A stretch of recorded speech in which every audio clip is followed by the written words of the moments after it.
नमस्कार. मराठी रोहिणी किचन या आपल्या यूट्यूब चॅनलमध्ये मी तुमचं स्वागत करते. तर माझ्या प्रत्येक सुगरणीला स्वयंपाकघरामध्ये उपयोगी येतील अशा अत्यंत खास किचन टिप प्रत्येक जणीला माहीत असायलाच हव्यात. आज आपण बघणार आहोत. चला तर मग व्हिडिओला सुरुवात करूया. अत्यंत उपयुक्त पुढील टिप आहे. Tip number 1. प्रसादासाठी गोड शिरा बनवताना रवा भाजल्यावर प्रथम गरम दूध किंवा पाणी ओतावे व दूध सुकल्यावर साखर घालावी. भाजल्यावर दुधाबरोबर साखर त्यामध्ये घातल्यास रवा शिजणार नाही किंवा छान असा फुलून पण येणार नाही. तर प्रसादासाठी जेव्हा पण तुम्ही शिरा बनवचाल त्यावेळेस ही टीप नक्की फॉलो करा व टीप आवडली असेल तर एक लाईक नक्की करा. टीप नंबर 2. रवा व शेवयाची खीर करण्यापूर्वी तुपावर शेवया किंवा रवा भाजल्यावर खीर खूप चवदार लागते. आपल्या लाडक्या गणपती बाप्पाच्या प्रसादासाठी आपण तळणीचे मोदक बनवत असतो. टीप नंबर 3.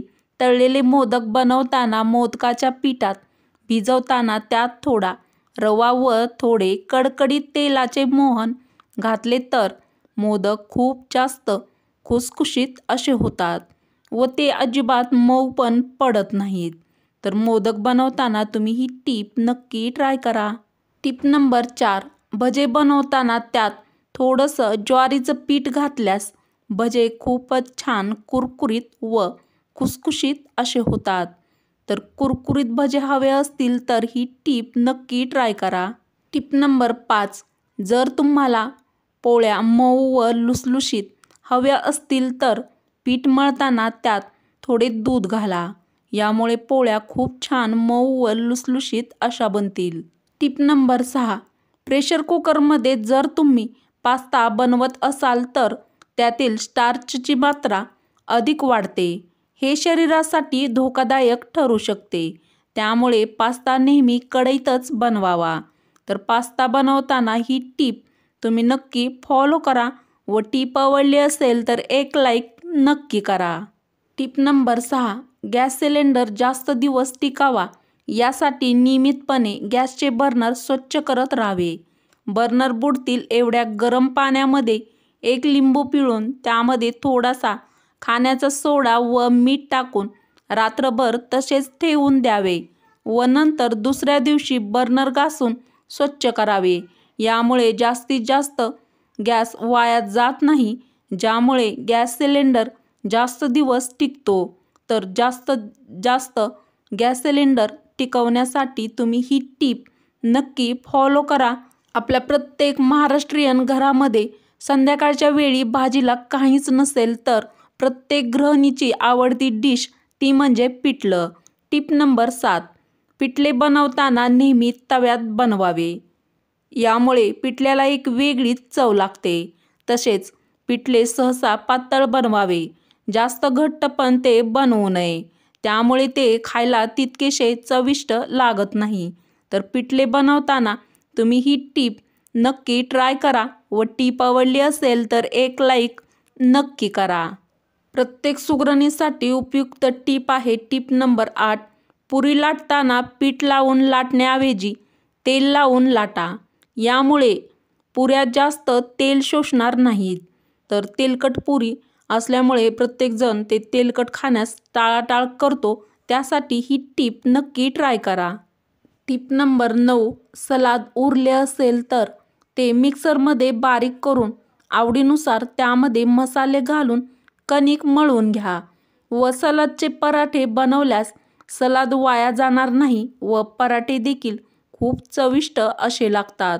तर बऱ्याच वेळा आपल्याकडून सलाद उरतं तर ते वाया जाऊ नये यासाठी ही टीप नक्की ट्राय करा. टीप नंबर 10. कुठलीही भाजी कमी पाण्यामध्ये शिजवावी. यामुळे ती खूपच चविष्ट अशी लागते.